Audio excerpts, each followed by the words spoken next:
Evangelho de Jesus, conforme escreveu Lucas, capítulo de número 15, verso de número 1, diz: E chegavam-se a ele todos os publicanos e pecadores para o ouvir. E o verso 2: E os fariseus e os escribas murmuravam, dizendo: Este recebe pecadores e come com eles. Esse é um texto bíblico que está aqui, não é invenção minha.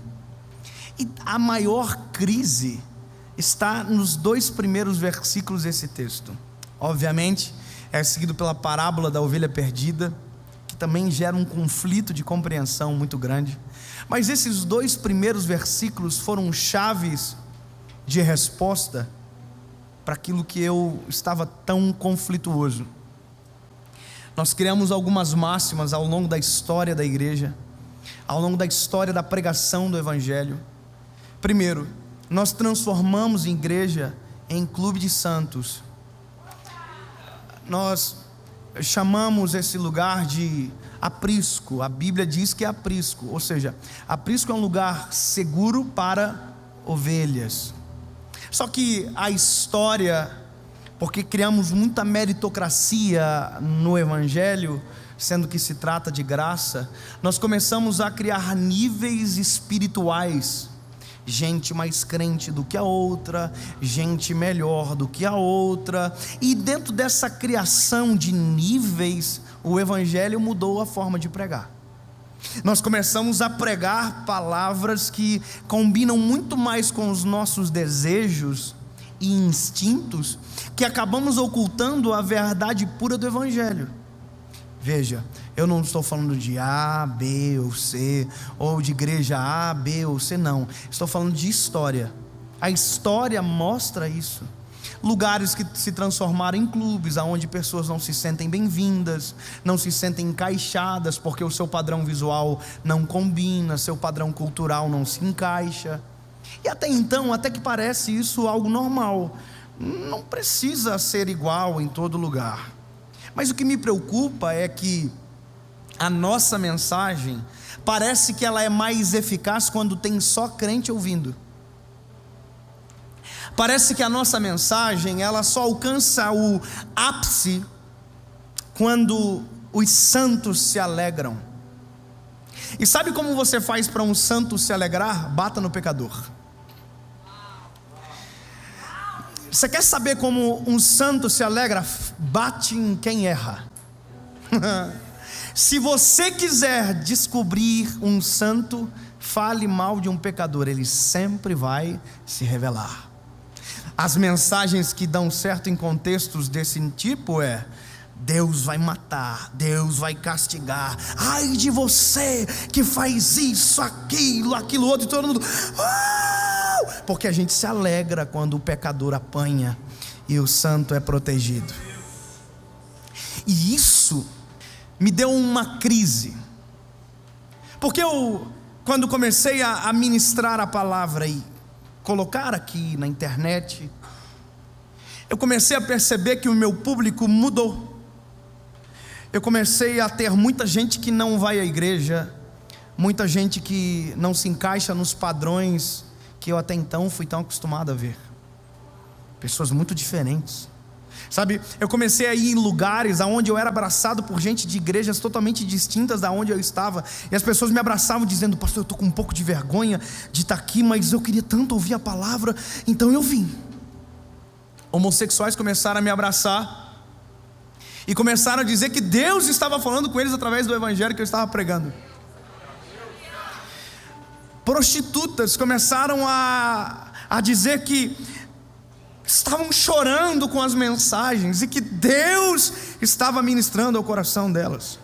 Pessoas de diversas áreas da sociedade começaram a mandar mensagem e eu entrei em crise. Eu disse: estou pregando errado.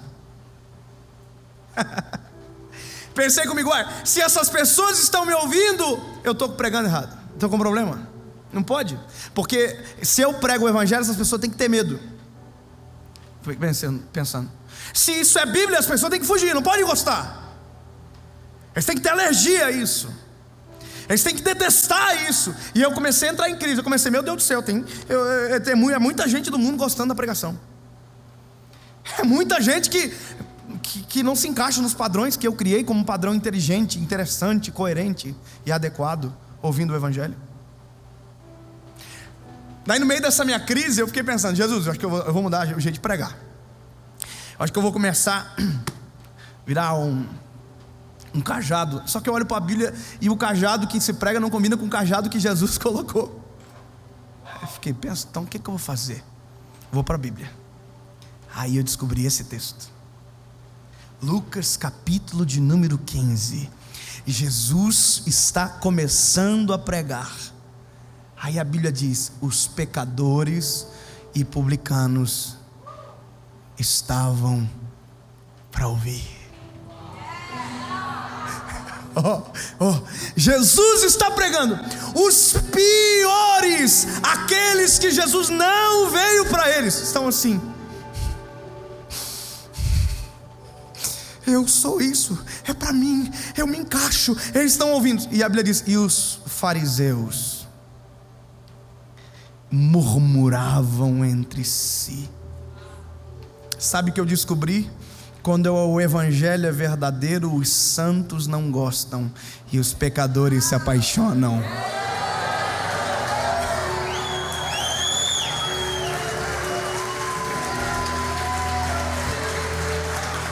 Sabe o que eu descobri? Que quando a palavra é bíblica, cristocêntrica, os indignos, os maus, isso é para mim. E os murmuradores, que são aqueles que pensam que merecem, que são santos, intocáveis, encontram motivos.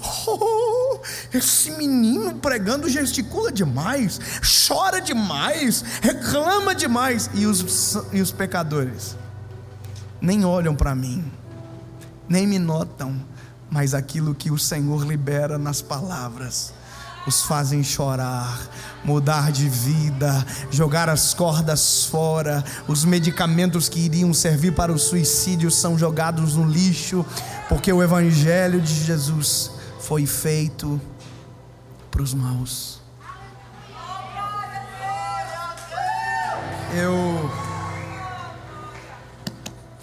Eu amo a Bíblia, porque a Bíblia, tudo que ela começa, ela termina.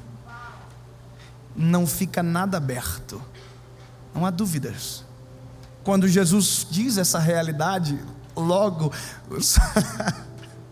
os fariseus estão tudo murmurando e Jesus começa uma parábola. Quem dentre vós, tendo 100 ovelhas, ao perdê-la uma, não sai até achá-la, e achando, coloca sobre os seus ombros, gostoso, vai para sua casa e diz, olha, encontrei a ovelha perdida, celebrai, vá. Todo mundo está assim. Ninguém está entendendo, porque que amor é esse que deixa 99 no deserto para ir atrás de uma que se perdeu?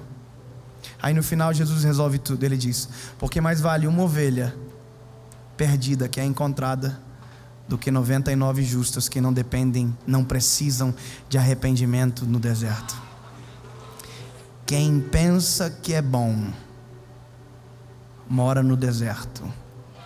Quem se perdeu e foi achado mora no ombro.